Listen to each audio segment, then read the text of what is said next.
Jesoa no anisakaizako zay tsy mba nafoy ahy teo amin'ny fiainako. Izy irery ihany no safidiko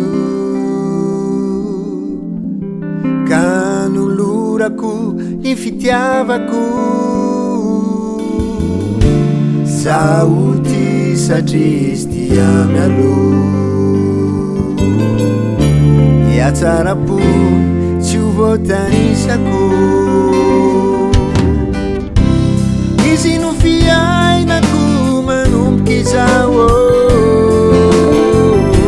mamelombelona ny aim-panaiko. Ny eo anilanino fa ombiazako ka tsy atakaloko amin'izanizy zay sakaizako.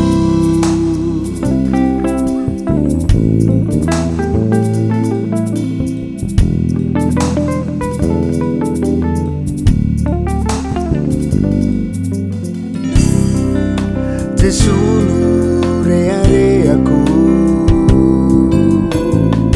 satria nafony ainy ho an'izao tontolo izao.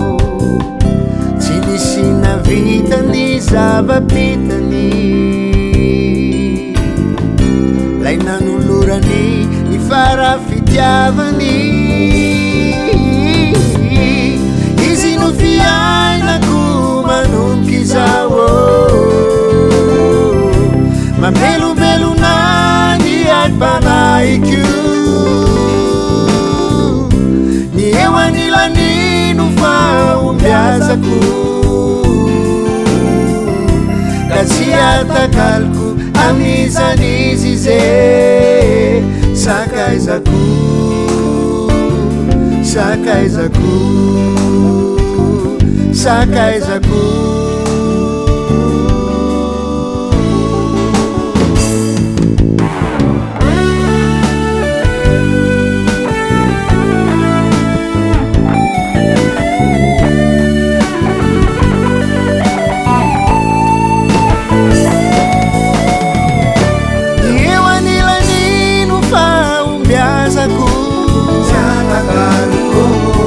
Ka tsy atakaloko amin'izanizy zay fa tompo tena tsara mahay mikarakara.